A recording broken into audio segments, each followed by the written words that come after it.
안녕하세요. 저는 신혼 6개월 차에 이혼녀로 돌아온 싱글입니다. 저는 싱글의 삶이 이렇게 반갑고 소중한 순간인 줄 몰랐습니다. 결혼을 하는 게 인생의 매듭을 잘 묶는 일이라고 생각했거든요. 결혼을 안 하면 사회적으로 도태가 된다는 선입견이 있었고, 남녀가 유별난 세상인데 결혼 못하고 어떻게 사나 그렇게 생각했던 사람입니다. 역시 사람은 누구나 불완전한 존재이기 때문에 뭐든 확신해선 안 되는 거였는데, 제가 참 많이 자만을 했었다고 이번 기회를 통해 깨닫게 되었어요. 결혼, 그거 꼭 필요한 거 아니더라고요. 내게 필요하다면 습득해도 될 문화 정도인 게 결혼이 아닌가, 이젠 그렇게 생각해 봅니다. 저는 일단 결혼을 통해서 대인 사람입니다.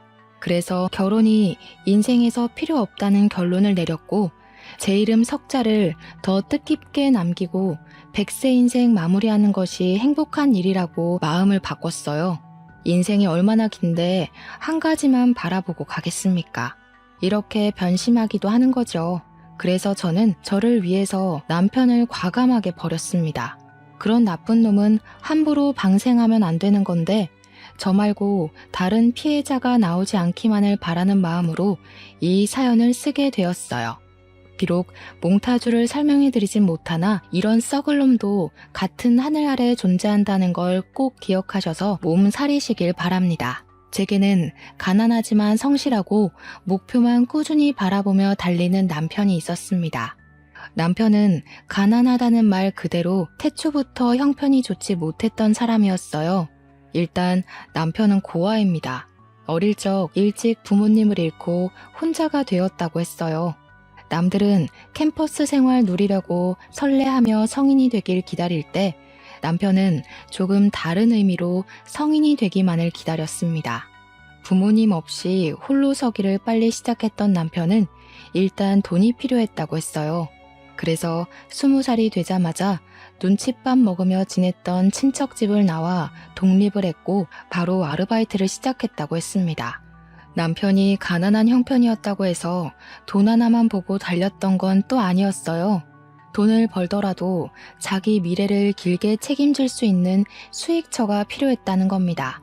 그 어린 나이에 한참 철든 생각을 했던 남편은 오전부터 저녁까지 아르바이트를 마치고 오면 도서관에 가서 진로에 대한 공부와 자격증 준비를 병행하면서 미래를 대비했던 사람이었어요.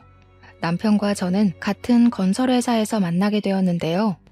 대학 졸업 후 취업해 갓 신인이었던 저와 달리 남편은 건설회사에서 밑바닥부터 시작하여 인맥을 통해 면접의 기회를 얻을 수 있게 되었고, 어린 나이에 입사해 이미 팀장 자리를 맡고 있던 사람이었습니다. 저보다 나이가 한 살은 어렸는데도 능력이 대단해서 남편에게 보이는 후광에 빠져든 여사원들이 한둘이 아니었어요. 남편은 잘생긴 편은 아니었지만 키가 크고 체격이 다부져서 여자들의 눈길을 끄는 타입이었고, 일 외에는 사사로운 것에 관심이 없어서 더 매력적으로 보였던 사람이기도 했습니다. 그런 남편에게 눈길을 준 여자들 중 하나가 저이기도 했고요.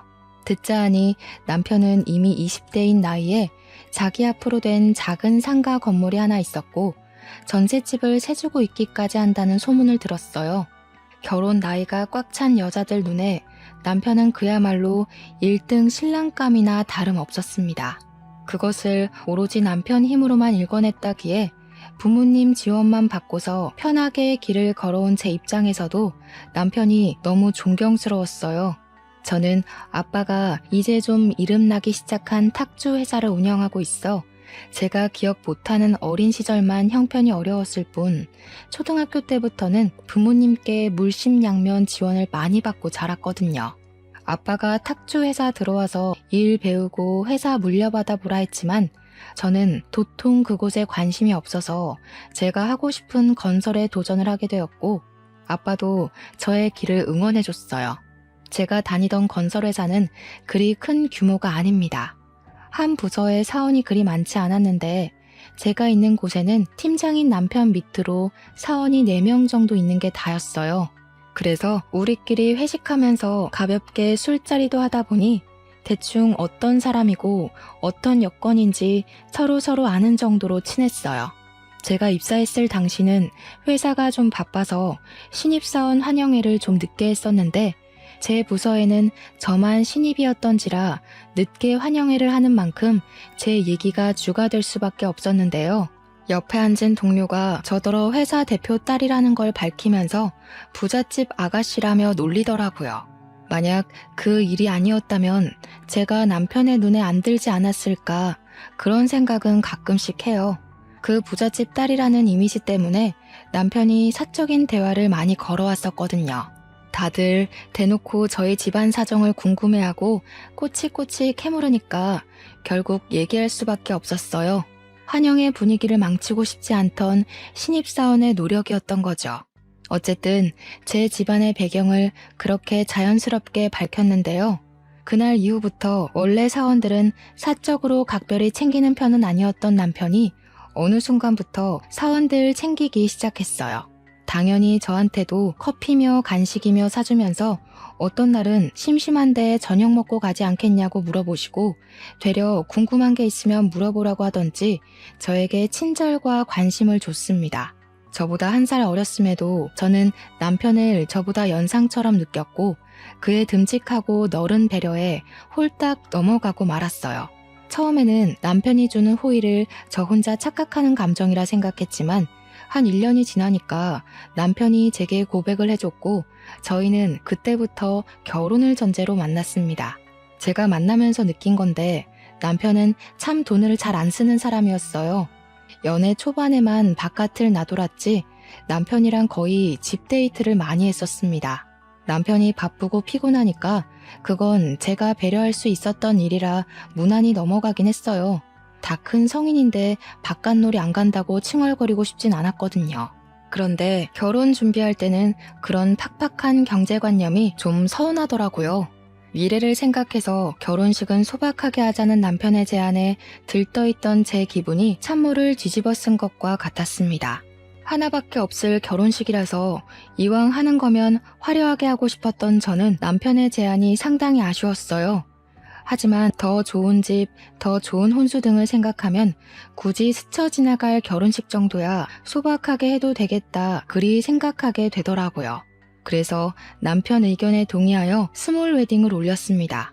그렇게 앞으로 즐거울 줄 알았던 저의 신혼생활은 시작부터 덜컹거렸어요.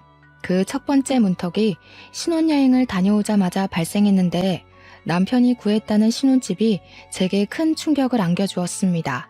그 집은 바로 남편이 전셋집으로 세를 주고 있던 주택이었어요. 그 주택은 신축도 아니었고 인프라가 좋은 것도 아니었고 무엇보다 단가가 그리 센 곳이 아니었습니다. 남편이 세를 주고 있다고 할 때나 이 전셋집이 돈으로 보였지 이게 제 집이라고 생각하면 그저 구닥다리로밖에 느껴지지 않은 수준의 매물이었어요. 남편은 이전부터 이미 신혼집을 혼자 구해놨다며 제게 서프라이즈로 알려주겠다고 계속 신경 끄게 만들었는데 이런 식으로 판을 벌린 남편에게 서운함이 급격하게 몰려왔어요. 이럴 거였으면 미리 말을 했어야지. 내가 돈 보태서 더 괜찮은 곳으로 갔으면 됐잖아. 여기서 어떻게 살아? 주위에 마트 한번 가려고 해도 차로 10분을 나가야 되는데. 잘 수 있고 먹을 수 있고 쌀 수 있으면 그게 집인 거지. 고작 구조물인데 뭐가 그렇게 중요해? 우리가 같이 사는 공간이 있다는 게 중요한 거 아니야? 우리 자기 가만 보면 나보다 1년 더 살았으면서 은근 어린 생각한다니까. 이게 왜 어린 생각이야? 우리가 없는 살림도 아닌데 왜 이런 총구석에 와서 시작을 해야 돼? 직장이랑 거리도 1시간은 더 걸리잖아. 차 기름값이 더 나오겠어. 우리 둘 다 사회생활하는 사람들인데 불편해서 매번 어떻게 왔다 갔다 해. 오늘따라 더 애처럼 구네. 우리 미래를 생각해야지. 애 낳으면 그때 아파트 가도 늦지 않잖아. 원래 젊을 땐 고생을 사서 해야 되는 거 몰라?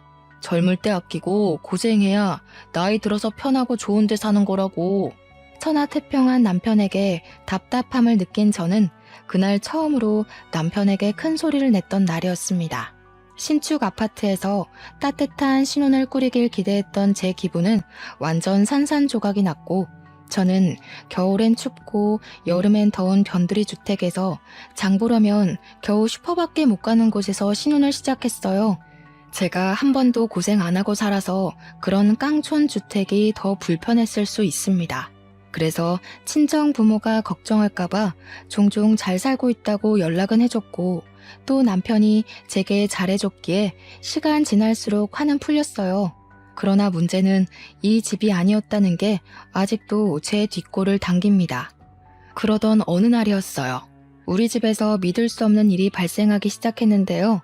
그건 남편의 친구가 집들이 겸 우리 집을 찾아왔을 때부터 씨가 뿌려진 것 같았습니다. 남편 친구 또한 남편과 가난했던 시절을 함께 보냈던 추억이 있었어요. 그날 저는 술상 옆에서 과거 얘기를 하며 술 한 잔씩 기울이는 둘의 대화를 잠자코 듣기만 했었는데요. 남편 친구가 원래 반지하에 살다가 23평 신축 아파트로 이사를 갔다고 하더라고요.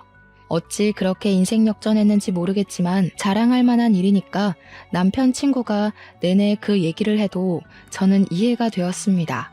그런데 친구가 어깨 펴며 남편 앞에서 얘기를 하는 순간에도 남편은 마음 놓고 웃지를 못하더라고요. 웃더라도 표정에서 씁쓸함이 묻어 있었어요. 아마 친구의 성공을 부러워했던 것 같습니다. 제가 보기엔 남편도 가난을 극복했고 작은 상가 건물도 갖고 있고 전세도 주고 있던 여건이라 충분히 성공한 사람이라고 보는데 남편 입장에선 아니었나 보더라고요. 남편이 나름 자수성가한 것에 비해 씀씀이는 아직 과거에 머물고 있는 듯 했습니다.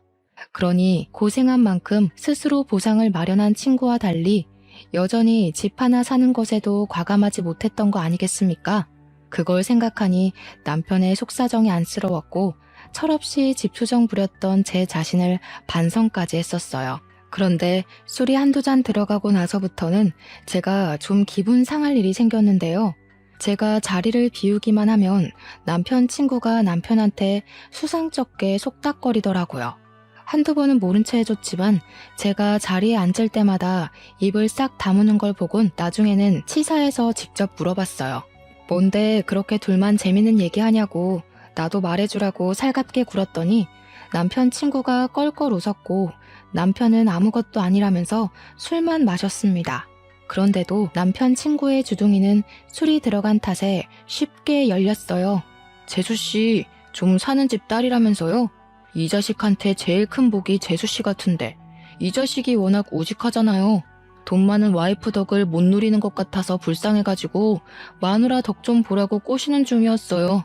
친구분이 하는 말이 제게 무례일 수도 있지만 저는 그것보다 남편의 기분이 더 신경 쓰였습니다. 세상에 돈 아끼면서 자존심 세우는 남자들이 어딨겠습니까? 남자라면 한 번쯤은 돈을 팍팍 쓰면서 남들에게 동경 어린 눈빛도 받고 싶고 대단한 대우받고 싶고 그렇잖아요.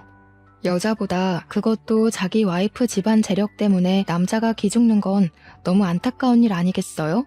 집안 부부는 제가 어떻게 할 수 있는 일이 아니고 그래도 남편이 와이프 하나는 자기 능력이 좋아 잘 만났다고 생각하길 바래서 저는 더 능글능글하게 굴었어요.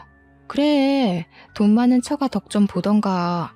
자기 능력이 그만큼 되기 때문에 대단한 와이프를 얻은 거야.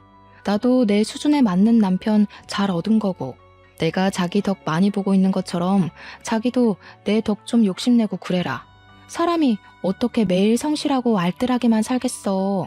친구 앞에서 기죽지 말라고 술 기운을 빌어 더 넉살을 부렸습니다. 그러니까 남편은 가만히 있는데 옆에서 친구가 더 난리를 치더라고요.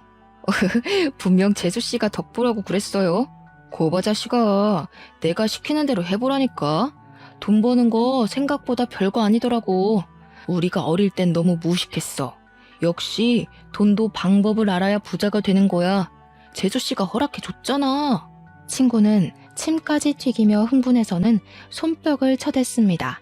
대체 남편한테 뭘 시켰길래 저렇게 좋아서 날뛰는지 모르겠는데 친구는 마치 제게 허락받았다는 걸 단단히 확인하길 몇 번이나 반복했어요. 그리고 며칠 뒤 제게 이상한 일들이 일어나기 시작했는데요. 여보, 혹시 내 가방 봤어? 얼마 맨 적도 없는데 오늘 들고 가려니까 없네? 분명 드레스룸에 둔 것 같은데. 가방에 발이 달렸나? 귀신이 곡할 사건들이 계속 생기는 게 이상했단 말이죠.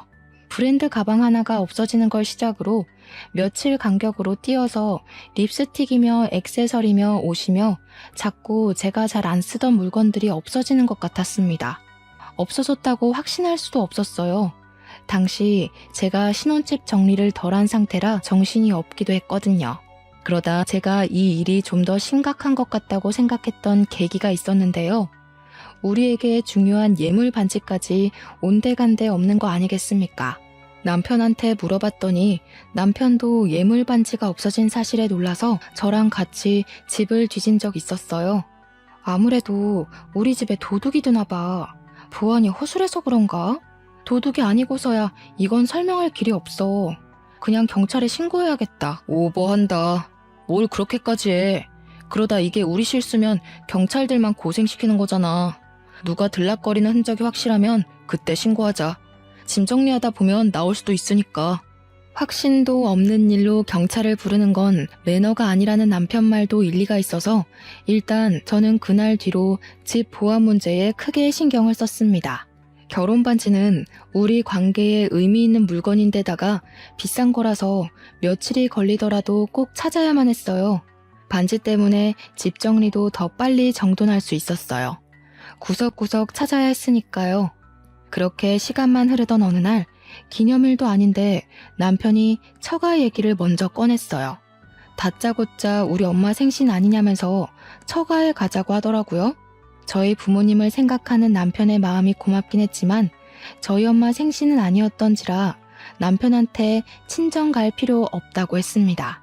그런데 남편이 그래도 친정을 가자고 말하는 거 있죠? 친정 가자고 졸랐던 적은 처음이라서 저도 좀 당황스러웠어요. 누가 보면 장인 장모랑 아주 각별한 사이인 줄 알겠어? 결혼식 때도 낯가리던 사람이 갑자기 왜 이렇게 살갑게 군대? 당신 부모님이잖아. 이젠 나한테도 부모님이나 마찬가지고. 두 분 얼굴 뵙고 싶으니까 그러지. 우리 신혼 다녀온 뒤로 한 번도 안 찾아가 봤잖아. 남편은 부모님이 일찍 돌아가셔서 안 계시기 때문에 부모님 지원을 받고 자란 저를 한 번씩 부럽다고 얘기한 적은 있었습니다. 그러나 그건 그거고 그렇다고 처가에 자주 가고 싶다고 한 적은 없었어요. 어쨌든 제 부모님을 생각해주는 마음은 고마운 거잖아요. 그 순간 저는 남편에게 좀 더 마음이 커졌어요. 처가 가자는데 감히 싫다고 할 와이프가 어딨겠습니까? 되레 신이 난 저는 바로 친정에 전화해 날을 잡았습니다. 그리고 그 주 주말 친정에 가려고 며칠 전부터 들떠 있었어요. 오랜만에 가는 거라서 이래저래 복장도 신경 쓰고 싶었습니다. 그래서 저는 작년에 엄마한테 받은 신발을 신고 가려고 옷장에 넣어놓은 신발 박스를 찾았어요. 근데 그게 또 없더라고요. 한동안 잊고 있던 도둑 사건을 다시 떠오르게 만들어준 순간이었어요. 저는 등골이 싸한 기운을 느끼며 남편한테 곧장 물어봤지만 모른다는 답변이 날라올 줄 알고 있었습니다. 남편은 제 물건이 어디에 있고 뭐가 있는지 잘 모르는 사람이거든요. 여자 물건에 관심도 없고요. 아무래도 친정 다녀오고 나서 진지하게 신고를 해봐야겠다고 마음을 먹었어요. 제가 한참 도둑 고민으로 심각해 있을 때 남편은 집들이 온 친구랑 뭘 그렇게 자주 연락을 하는 건지 누가 보면 둘이 부부인 줄 알 정도로 문자를 계속 주고받고 있었습니다. 저희는 웬만하면 연락 가지고 간섭 안 하려고 서로 신경을 끄고 살았거든요. 근데 남편이 그 친구 때문에 밥 먹을 때도 수시로 폰을 보고 전화도 자주 하는 걸 보니 여간 신경 쓰이는 게 아니더라고요. 어쨌든 그날은 구두를 온종일 찾았지만 결국 당일까지 찾지 못해서 그냥 다른 구두를 신고 집을 나섰습니다. 친정에 갔더니 바쁜 우리 아빠는 집에 없고 엄마만 우리를 반겨주었는데요. 엄마는 결혼 전에도 듬직한 연하 남편을 기특하게 생각했었어요. 나이도 어린데 부모 없이 자수성가했다고 엄청 자랑스러워했습니다. 우리 집에 남동생이 하나 있으니까 마치 둘째 아들 보는 것처럼 남편을 귀하게 대우해줬죠. 평소 알뜰살뜰한 엄마는 남편만 등장하면 돈을 팍팍 질러서 비싼 음식을 많이 대접했어요.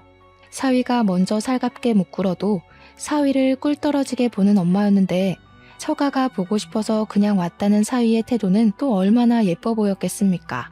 그래서 엄마 눈에 저는 안 보이는지 남편만 챙기며 난리가 났더라고요.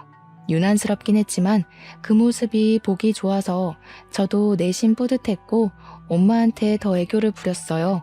한참 분위기 좋게 저녁 식사를 마친 저는 엄마랑 같이 자리를 정리하고 설거지를 하기 위해 주방에서 분주하게 있었습니다. 그때 남편이 화장실 간다고 잠깐 자리를 비웠는데요. 제가 설거지를 다 끝냈는데도 한참이나 안 오는 겁니다. 엄마도 못 봤다고 하길래 제가 나서서 남편을 찾았으나 남편이 아예 집에 없다는 걸 알았어요. 당황해서 남편한테 전화를 걸었더니 잠깐 담배 때문에 밑에 내려왔다고 하더군요. 그런가 싶어서 넘겼는데 담배를 만들어서 피는 건지 몇 분이 지나도 안 올라오는 거 아니겠어요? 엄마가 그만 시간도 늦었는데 더 늦기 전에 얼른 돌아가 보라고 하더라고요. 아무래도 남편한테 바쁜 일 생긴 것 같다면서 말이죠. 진짜 무슨 일이라도 생긴 건가 싶어서 저는 엄마한테 홀로 인사를 올리고 남편 차가 있는 곳으로 내려갔어요. 남편이 트렁크 쪽에서 뭘 하고 있는 겁니다. 뭐 하냐고 물으면서 다가가니까 남편이 깜짝 놀라며 트렁크를 쾅 닫아버리더라고요. 이미 그것만으로도 너무 수상쩍었어요. 뭔데 그렇게 놀라서 숨기냐고 물었는데 남편은 그저 아무것도 아니라고 왜 내려왔냐는 말만 했습니다. 최대한 침착하게 대응하려는 것 같은데 처음 보는 남편의 당황한 얼굴이 자꾸 제 기분을 찝찝하게 만들었습니다. 일단 모른 척하고 집에 돌아왔어요. 그리고 남편이 잘 때까지도 저는 트렁크 생각만 하며 밤잠을 설쳤습니다.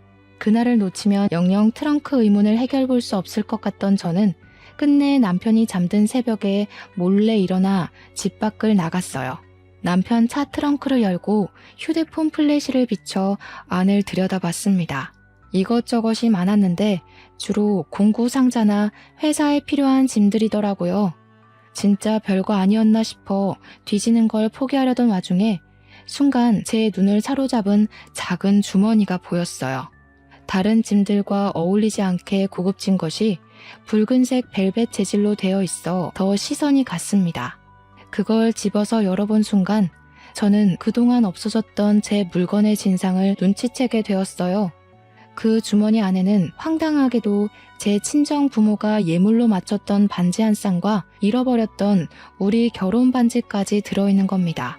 이걸 보는 순간 이걸 급급하게 숨기던 남편 행동도 떠올랐고 당황하던 남편 얼굴도 떠올랐습니다. 그건 즉 남편이 이걸 훔쳤다는 말밖에 되지 않는 증거였어요. 도대체 이게 왜 남편 트렁크에서 나왔는지 궁금했습니다. 남편의 짓이 맞는다면 남편이 왜 이런 짓을 했는지도 궁금했어요. 그냥 넘기면 안 될 것 같다는 생각이 강하게 들어서 저는 서둘러 집에 들어가 남편을 깨웠습니다. 남편이 피로한 기색으로 일어났는데 제가 그 사람 눈앞에다가 바로 주머니를 들이밀었어요. 왜 우리 반지랑 부모님 예물 반지가 당신 차에 있냐고 따졌습니다. 그러자 남편이 화들짝 놀라면서 그 주머니를 뺐더라고요. 이걸 왜 당신이 들고 있어? 설마 내 차 뒤진 거야? 왜 남의 차를 함부로 뒤져? 진짜 소름 끼친다. 나 자는 사이에 차키 빼돌려서 차를 열어본 거냐? 당신이 도둑이야? 지금 누가 누구더러 도둑이래? 당신 입에서 그딴 소리가 나오는 게 맞다고 생각해? 우리 결혼 반지 어디 있는지 모른다면서. 그럼 이건 뭔데? 왜 거짓말해? 그동안 내 물건 안 보이는 것도 다 당신 짓이었어? 무슨? 잘 알지도 못하면서 생사람 잡지 마. 다짜고짜 새벽에 사람 깨워서 왜 이래? 앞으로 내 허락 없이 내 물건 손대지 마라. 아무리 부부라도 선은 지켜야지. 남편은 끝까지 자기 짓을 발뺌했어요. 그런 모습은 제가 의심하고 있는 정황이 사실이라는 걸 확인시켜주는 꼴밖에 안 되었습니다. 그래, 억울해 보이는데 그럼 법적으로 논해봐야지. 우리 혼인신고 안에서 부부끼리도 절도죄 성립된다고 하더라. 누가 도둑인지 경찰에 신고해서 따져볼래? 경찰 얘기까지 나오자 당황한 남편은 갑자기 흥분을 가라앉히고 저를 설득하기 시작했어요. 결국 사실을 실토해 주었는데 알고 보니 그 집들이 왔던 친구가 문제였더라고요. 그 친구가 여자친구들을 여러 명 갈아치우면서 여자친구 물건을 몰래 훔쳐 중고 사이트에 하나둘씩 팔아서 돈을 벌었다고 하는 겁니다. 직장인 여자라면 명품 하나쯤은 작게라도 들고 있기 때문에 그걸 노리고 그런 짓을 했다네요. 그렇게 도둑질을 해서 번 돈으로 23평 아파트를 구했던 건데 그 친구가 집들이 왔을 때 남편한테 그 사실을 몰래 밝혔던 거였어요. 그때 그 친구가 저한테 분명 허락한 거라고 몇 번이나 확인 사살한 이유도 그제야 이해가 갔습니다. 그렇다고 도둑질을 똑같이 하는 정신 나간 놈이 어딨어. 당신 거지야? 남의 물건에 손대는 거 당연히 범죄라는 거 몰라? 나이도 먹을 만큼 먹은 사람이 대체 뭐가 아쉬워서 그런 짓을 해? 남이라니 우리가 왜 남이야? 그래, 네 물건 좀 손댔다. 솔직히 네가 잘 안 쓰는 걸로만 골라서 판 거야. 지금 안 쓰는 거면 나중에도 안 쓰는 거잖아. 아끼면 똥 되는 거 묵혀둬서 뭐해. 안 쓰는 거 팔아서 필요한 사람한테 도움되면 좋지. 그 반지도 우리를 위해서 쓰려고 했다고. 이번에 신상 게임기 한정판으로 나왔거든? 그거 하나만 사자. 우리 부부는 같이 할 만한 취미가 너무 없어. 이러면 오래 못 간대. 게임기? 이 와중에 게임 소리가 나와? 그리고 우리 결혼 반지가 왜 쓸모없는 거야? 어떻게 그걸로 게임기 사자는 소리를 할 수가 있어? 정신 나간 게 아니고서야 처가까지 가서 도둑질하는 게 말이 돼? 우리 부모님이 당신을 얼마나 아들처럼 생각했는데 우리가 목돈이 없기래 가난하기래 건물까지 가진 사람이 대체 왜 그랬냐고. 그러자 여기서 놀라운 사실을 하나 더 알았는데요. 남편이 말하길 건물은 자기 단독 명의가 아니라고 하더라고요. 7대3으로 계약이 된 건데 그 와중에 7은 남편의 또 다른 친구 몫이었고 남편은 3의 지분만 갖고 있는 상태라 했습니다. 불행 중 다행인 건 이 허름한 주택은 남편 개인의 것이 맞다고 하더군요. 어쨌든 그게 뭐가 중요한가요? 제가 알고 있던 남편의 재산과 실제 확인된 남편의 재산이 확연히 다른걸요. 기가 막혀서 왜 그런 사실을 숨겼냐고 따졌더니 그럼 제가 결혼을 안 해줄 것 같아서였다네요. 그 순간 우라통이 터져서 남편의 머리통을 한 대 쥐어박아 버렸습니다. 무슨 그런 철딱선이 없는 변명이 다 있어? 결혼 때문에 재산을 속여? 그래서 지금 내 물건까지 훔쳐서 돈을 벌어들였다는 거냐? 아, 서운하게. 결혼했는데 네 돈 내 돈이 어딨어? 서로 상부상조하는 셈인데 뭘 그렇게까지 생각해. 그리고 너 돈 많잖아. 굳이 내가 갖다 판 물건 아니더라도 먹고 사는데 지장 없으면서 나 좀 도와주면 안 되냐? 나 좋자고 그랬는 줄 알아? 다 우리 식구 잘 먹고 잘 살려고 돈 좀 불려보려던 건데 어떻게 외조를 도둑질이라고 할 수가 있어. 나야말로 서운하다. 외조? 도둑질이 상부상조라고? 내가 이 집 다 갖다 팔고 내조했다고 하면 너 같으면 이해가 되겠냐? 아무리 돈을 원해도 그렇지. 그럴 거면 차라리 나한테 빌려달라고 하던가. 어떻게 도둑질을 따라할 수가 있어. 그 친구 짓이 쓰레기인지 아닌지도 구분 못해? 똥인지 된장인지 꼭 처먹어봐야 아냐고. 남편은 자기 친구를 무시하지 말라며 제게 누나를 불아렸습니다. 그러면서 남자 자존심에 여자한테 돈 빌리는 짓은 절대 못한다며 저더러 남자 마음도 이해 못해주는 와이프 취급하길래 답답해서 정강이까지 걷어차줬어요. 도둑질하는 친구도 친구지만 그걸 기발하다고 쳤다라는 네가 더 가관이다. 이런 도둑놈 새끼를 자수성가했다고 존경한 내가 등신이지. 꼴도 보기 싫으니까 당분간 연락하지 마. 저는 남편에게 생각할 시간 좀 갖자고 하고 집을 나서려고 했어요. 그러니까 진짜 말문이 막혔던 게 남편이 저를 붙잡고 매달리면서 갈 땐 가더라도 반지는 주고 가라고 하는 거 아니겠습니까? 무슨 이런 거지 새끼가 다 있나 싶어서 발등을 콱 밟아버리고 나와버렸어요. 비명을 지르는 남편을 홀로 두고 바로 친정으로 내려와 버렸습니다.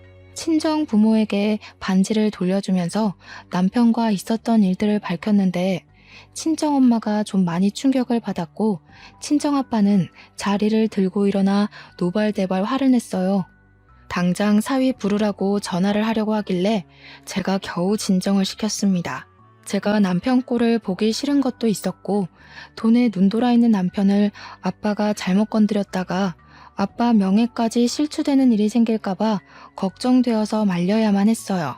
근데 남편이 먼저 찾아왔더라고요. 친정에 찾아와 용서를 막 구하는데 그때 친정 아빠의 반응이 걱정되었지만 다행히도 아빠는 사위에게 손찌검은 하지 않았습니다. 다만 남편을 문전박대하면서 아예 투명인간 취급만 하였어요. 자기한테는 이제 사위 같은 거 없다고 생각하며 살 거라고 남편을 매몰차게 외면했습니다. 그리고 아빠는 남편에게 선물로 줬던 차까지 뺏어버렸어요. 그날 남편은 친정에 자차 타고 내려왔다가 버스를 타고 집으로 돌아갔었습니다. 그 뒤로도 남편은 매일매일 제게 연락하면서 계속 사죄를 했고 다시는 실수 안 하겠다고 제발 돌아와달라 빌었습니다. 별거 한 지 한 달이 되어가는 시기에도 남편의 용서는 계속되었어요. 그땐 친정엄마도 그만 사위를 용서해주는 게 어떻겠냐고 원래 도둑질하던 애가 아니었으니까 진짜 반성하고 잘못을 고쳤을 거라며 저를 설득했습니다. 그래서 저는 한 달 만에 다시 신혼집으로 가게 되었어요. 남편은 돌아와 준 제게 고맙다고 연신 고개를 숙였지만 저는 남편을 냉대하면서 정말 용서한 거 아니니까 앞으로 조심하라고 단호하게 일러주었어요. 그 뒤로 남편은 정말 손버릇을 고친 듯 했습니다. 엄마 말대로 원래 도둑질을 할 줄 모르던 사람이었는데 그 망할 친구 새끼 때문에 저희 남편이 물들었던 거였구나 싶었어요. 저는 남편한테 그 친구랑 당장 절교하라고까지 간섭을 했는데요. 다행히 남편이 기분 나빠하지 않고 바로 수긍하며 제 눈앞에서 그 친구를 수신 차단하는 헌신까지 보였습니다. 그렇게 다시 제가 알던 근면 성실한 남편으로 돌아와서 저는 점차 안심해 갔어요.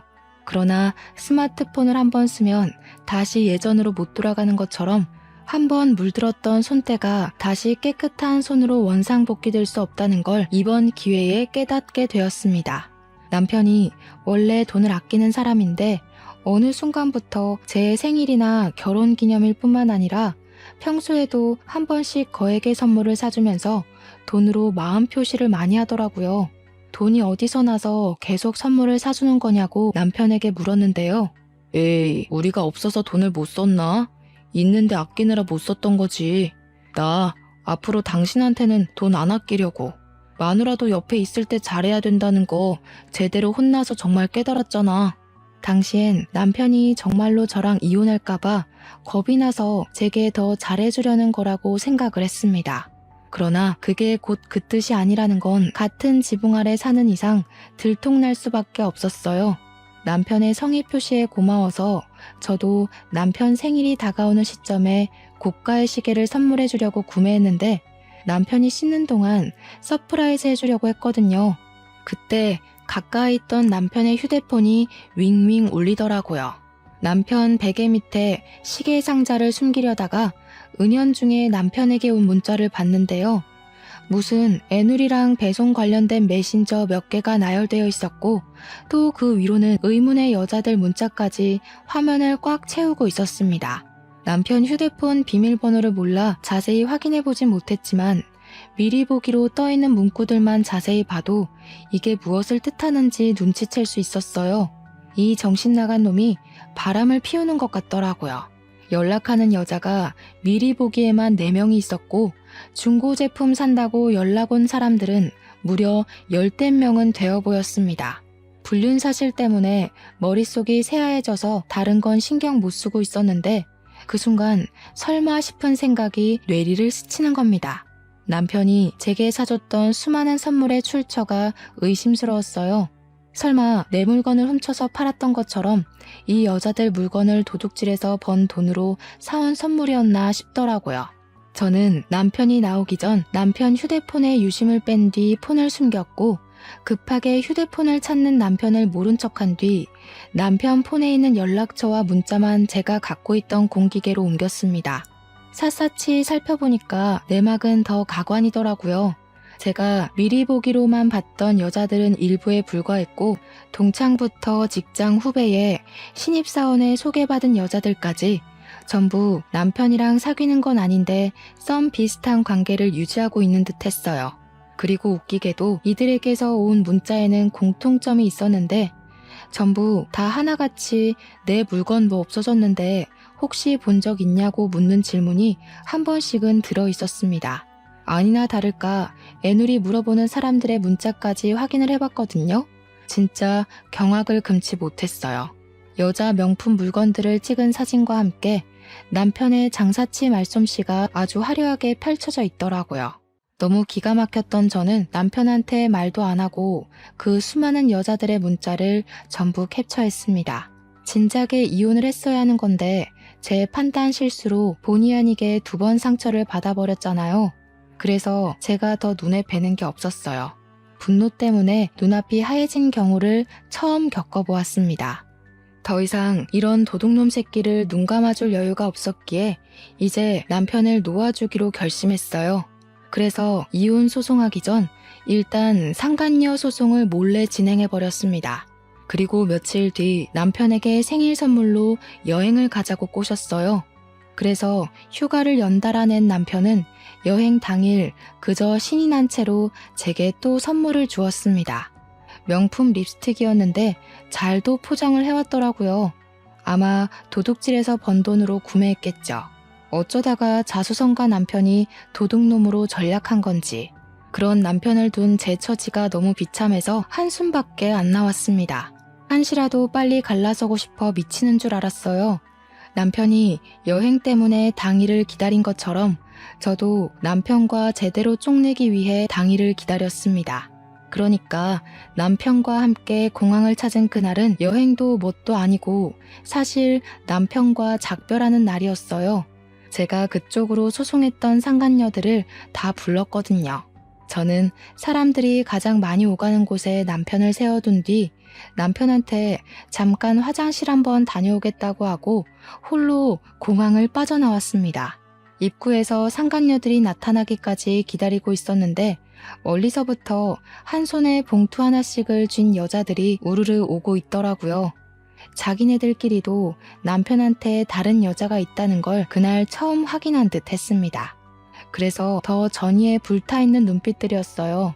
저는 그냥 이대로 돌아가려고 했는데 남편이 어떻게 개망신을 당하는지 보고 싶더라고요. 그래서 몰래 상간녀들 뒤를 따라가 봤더니 보안 직원까지 나타난 곳에서 남편이 신명나게 두들겨 맞고 있더군요. 들어보니까 상간녀들 손에 쥐고 있는 종이는 제가 보냈던 소송장이었어요. 문어다리 걸치다가 들통나서 그대로 처맞고 있는 남편이 얼마나 웃기고 하찮던지 동영상도 찍어뒀습니다.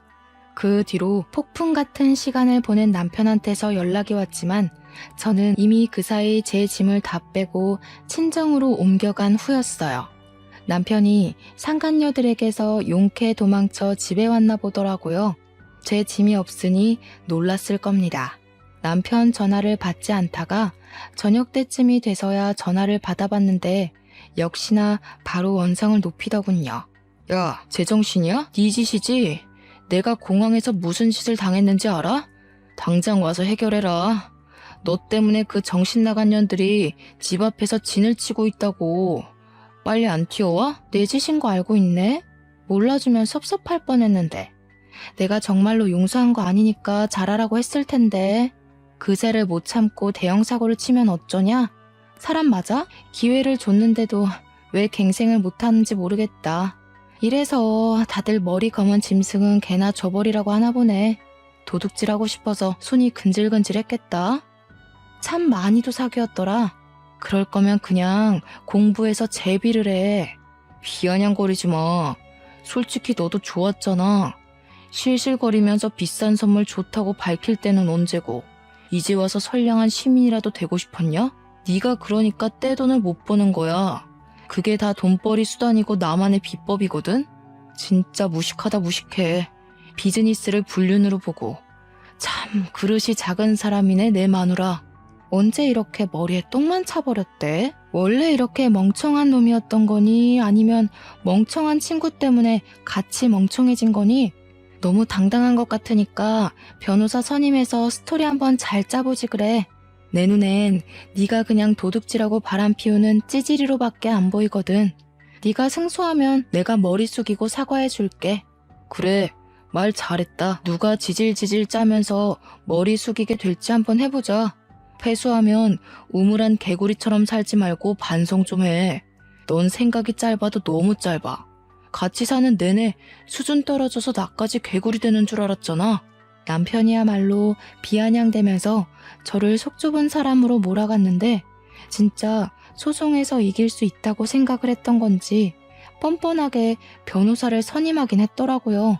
제가 남편을 절도죄로 신고하고 이혼 소송까지 했거든요.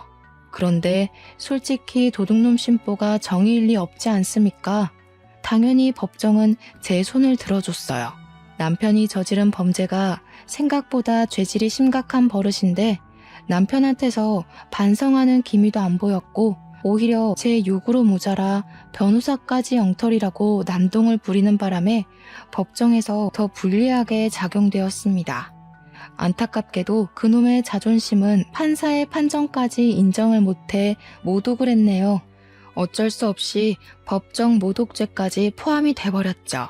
그리고 소송당했던 상간녀들은 남편이 수많은 여자랑 바람을 피우는 줄 몰랐다고 자기도 피해자라면서 항소를 했지만 남편이 유부남인 건 알면서도 접근한 건 명백히 부정행위이기 때문에 소송이 성립된다고 해 위자료를 뱉어야만 했습니다.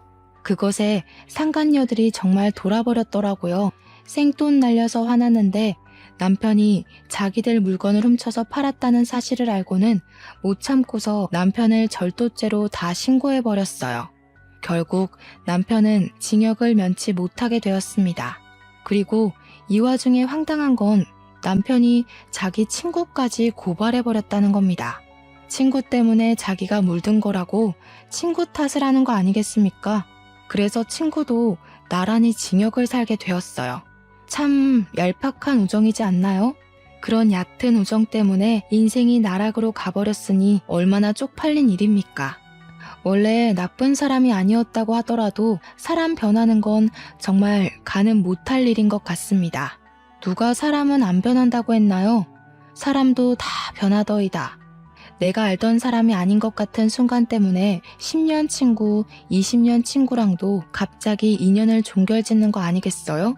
세상에서 사람이 제일 무섭다고 하더니 이번 일을 통해서 그 말을 가장 뼈아프게 느꼈습니다. 전 남편이랑 관계가 더 길게 갔다면 아마 도둑질을 넘어서 또 다른 무언가가 저를 더 힘들게 했을지도 몰라요. 지금도 전 남편한테 시간과 마음과 물질을 도둑맞은 게 억울하기만 한데 여기서 더 갔다고 생각하면 오금이 저립니다. 친정엄마는 이제 저더러 결혼하지 말라고 하세요. 그리 좋게만 보이던 사람이 어떻게 그런 나쁜 사람이었을 수가 있냐면서 사위 때문에 뒤통수를 크게 느낀 것 같더라고요. 친정엄마가 그 트라우마 때문에 사람을 잘 못 믿게 되었어요. 그 모습을 보는데 우리 가족한테까지 상처를 준 전 남편이 아주 오랫동안 징역살이를 하면서 햇빛을 못 봤으면 좋겠다는 생각이 들더군요. 지나치다 우연히 마주쳤는데 그 자식이 저를 아는 채 한다? 그럼 바로 귀싸대기를 날려줄 생각입니다. 여러분들도 늘 주위에서 사람 사귀셨으면 좋겠어요. 항상 좋은 사람들만 꼬이길 바랄게요. 제 사연은 여기까지였습니다. 들어주셔서 감사해요.